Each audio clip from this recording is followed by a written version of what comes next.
আজ 6 November 2025, day 4। তুই কি কখনো ভেবে দেখেছিস কেন আমরা বিদেশ আসি? কেন 18, 20, 21 বছর পড়াশোনা করার পর মেয়েদেরকে বিয়ে দিয়ে দেয়া, ছেলেদেরকে বিদেশ পাঠিয়ে দেয়া? এর পিছে কারণ কি? কারণ আমরা না একটা সার্কেলের মধ্যে বন্দী হয়ে গিয়েছি, যেখান থেকে বের হওয়ার জন্য চেষ্টাই করতেছি না। আমরা আমাদের বাপ দাদাকে ফলো করতেছি। Why it's the reason? কেন আমরা বিজনেস করতে জানি না?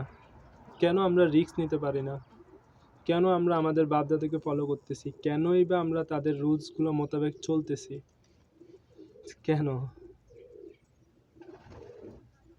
এটা জানার জন্য তোকে আমার ছোট একটা স্টোরি শুনতে হবে, যেটা আমি ইনস্টার স্টোরির মধ্যে দেখেছিলাম। তো একটা ছোট হাতির বাচ্চাকে শিকল দিয়ে বেঁধে রাখা হয়েছে। ওই ছোট হাতিটা ওইখান থেকে, ওই সার্কেলটা থেকে বের হওয়ার জন্যে, ওই শিকলটা ছিঁড়ার জন্যে লাফালাফি করতেছে, ছুটাছুটি করতেছে। আর এই দৃশ্যটা একটা বাচ্চা ছেলে দেখলো, দেখে তার বাবাকে প্রশ্ন করলো যে, বাবা, ছোট হাতিটা ছুটাছুটি করতেছে, লাফালাফি করতেছে শিকলটা ছিঁড়ার জন্যে, অথচ তার পাশে যে বড় হাতিটা আছে ওইটা কেন করতেছে না? ওটা চাইলেই তো ওই সার্কেলটা থেকে বের হতে পারে, ওই শিকলটা ছিঁড়তে পারে।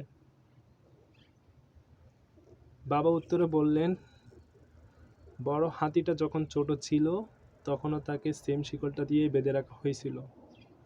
তখনও সে এই ছোট হাতিটার মতো লাফালাফি করছিল, ছুটাছুটি করছিল শিকলটা ছিঁড়ার জন্যে, এই সার্কেলটা থেকে বের হওয়ার জন্যে, কিন্তু সে বের হতে পারে নাই।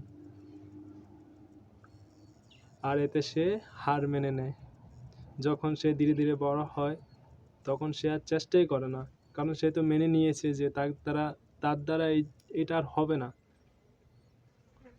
তেমনি আমরাও না ওই সার্কেলের মধ্যে বন্দি হয়ে গিয়েছি। আমরা চেষ্টাই করতেছি না। আমরা আমাদের বাপ দাদাকে ফলো করতেছি। এই জন্যেই তো বড়লোক, মিডল ইস্ট, গরিব গরিব হয়েই থাকে। আই হোপ আমি কি বলতে চাচ্ছি তুই বুঝতে পারছস। বাকিটা তোর ইচ্ছে।